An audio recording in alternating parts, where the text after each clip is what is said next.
हाँ जी, the military and the civil administration came under the control of the British Parliament. The revenue of company was to be checked by the parliament.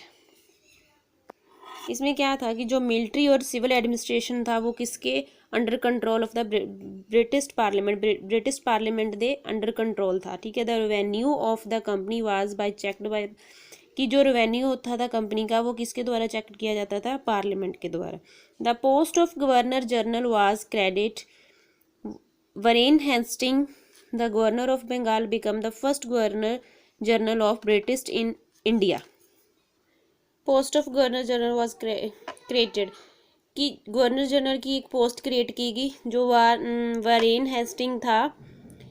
Hastings था उसने क्या किया था, उसको बंगाल का फर्स्ट गवर्नर जनरल बनाया था ब्रिटिश इंडिया में।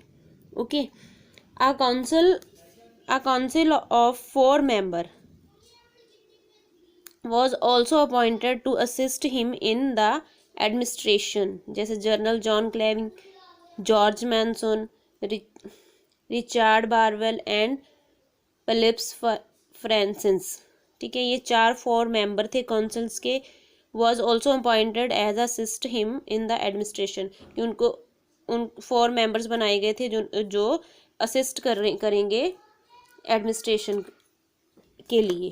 Okay, A Supreme Court was also established in Kolkata to hear all British case in India. एक सुप्रीम कोर्ट स्टैब्लिश की गई इन कलकत्ता ना इन कोलकाता, किसके लिए, to hear the British case in India, की जो भी ब्रिटिश केस हुए इंडिया में वो हियर करने के लिए। Sir Elijah Impey was appointed as a chief justice of supreme court, जो सर एलिजा एम्पे था उसको अपॉइंट किया गया था as a chief justice in supreme court. ठीक है, 3 अदर जजेस were also appointed with him. The number of director of the company was raised to 24 and were elected for the tenure of 4 years।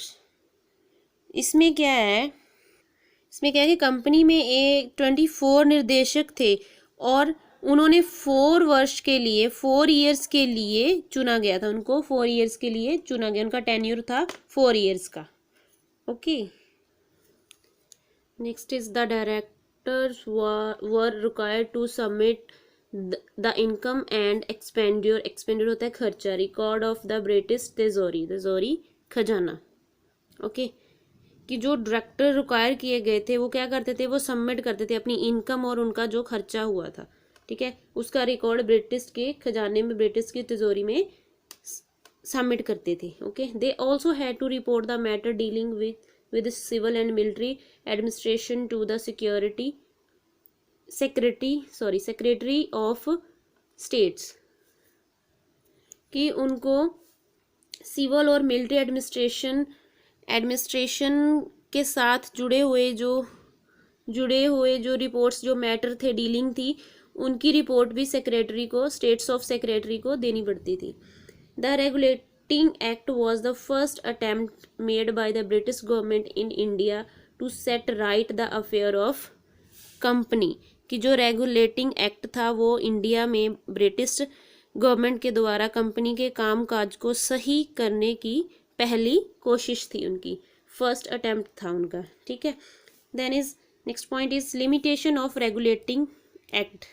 The act did not clearly define the power of supreme court. Limitation क्या होता है, सीमाएं। Limitation of regulating act, इनकी क्या क्या सीमाएं थी regulating act की, कहाँ तक सीमित था। ठीक है, क्या बोला था, the act did not clearly define the powers of the supreme court, कि जो एक्ट था, रेगुलेटिंग एक्ट था, क्या था, उसने सुप्रीम कोर्ट की जो पावर्स थी उनको स्पष्ट रूप से परिभाषित नहीं किया। ठीक है, it was not clear whether it should follow Indian law और ब्रिटिश लॉ, कि ये स्पष्ट नहीं था कि उन्होंने इंडियन के लॉज जहाँ ब्रिटिश लॉ की उन्होंने पालना करनी थी, उन्होंने फॉलो करने थे, इंडियन लॉ फॉलो करने थे जहाँ ब्रिटिश लॉ फॉलो करने थे। Okay, the power of governor general and his council were not clear.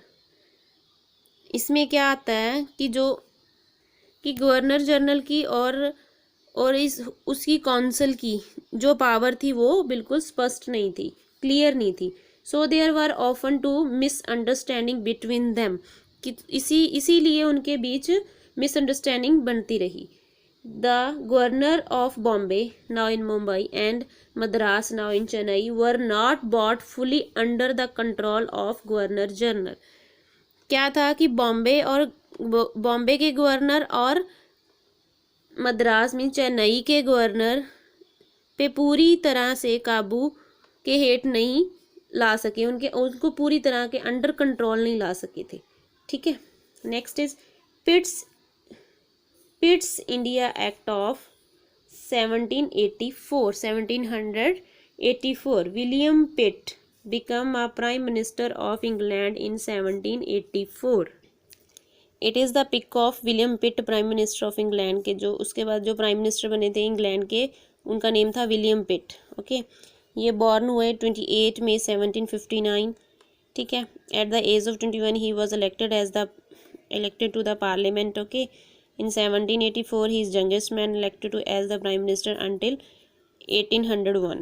okay, then 1804 to 6 served again as the prime minister। in 1806 he died। understood? William pit become a prime minister of England in 1784। कि जो William पिट थी वो prime minister बनी, William पिट था जो वो prime minister बना था इन 1784 में। पिट इंट्रोड्यूस एन एक्ट। एक्ट क्या होता है? Form of law. एक्ट क्या होता है? Form of law. In 1784 in British Parliament which came to be known as a Pitt's Indian Act. Pitt ने इंट्रोड्यूस किया था एक एक्ट ब्रिटिश पार्लियामेंट में, विच बिकम, उसको किसके नाम द्वारा जाना जाता है? पिट्स India act. This act made the governor general the real master of India under the control of British parliament. कि इस एक्ट के अधीन जो गवर्नर जनरल था उसको रियल मास्टर बनाया गया था, master of India, real master of India बनाया गया था अंडर द कंट्रोल, और उस under the control of British parliament. Okay, it also remove the defected and dark back of regulating act and the case of conflict between the governor general and his council। कि इस act के अधीन जो regulating act की कमियां थी उन कमियों को दूर किया गया, और गवर्नर जनरल और उसकी जो कौंसिल थी उनके दरमियान विवाद पैदा किया गया।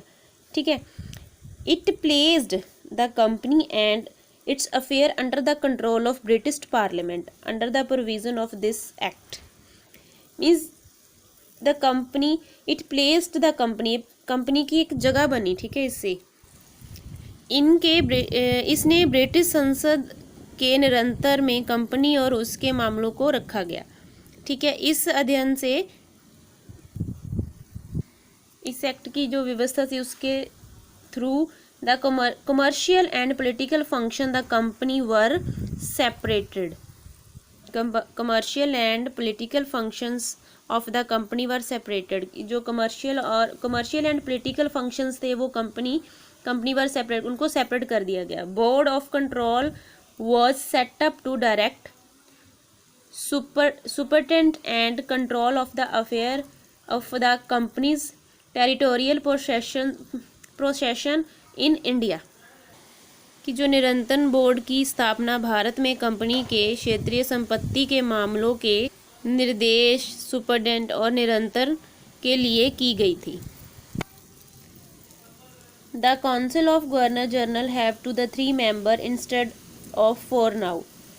जो council governor was have 3 member, council governor को 3 मेंबर्स दिए गए थे इंस्टेड ऑफ द 4, कि 4 की जगह उसको 3 मेंबर दिए गए थे। One of them was chosen to be commander in chief of India. उनमें से एक को एज आ इंडिया का मुख्य कमांडर के लिए चुना गया था। The governor general could over rule his council and have full power to direct and control the presidency of Bombay and Madras। कि जो गवर्नर जनरल थे वो अपनी परिषद को ख़त्म कर सकते थे और बॉम्बे और मद्रास की जो प्रेसिडेंसी को निर्धारित करके निरंतर करने की पूरी पावर रखते थे। Next is A special court was created in England to try the case of companies official who committed any kind of offence in India। कि जो कंपनी के अधिकारियों के मामले की जो कोशिश करने के लिए इंग्लैंड में एक विशेष अदालत बनाई गई थी, एक विशेष कोर्ट क्रिएट की गई थी, ठीक है, जिसने इंडिया में भी किसी भी तरह का अपराध किया गया था उसको सॉर्ट आउट करने के लिए। Board of control consist of 6 member appointed by the king and it held office as per his pleasure.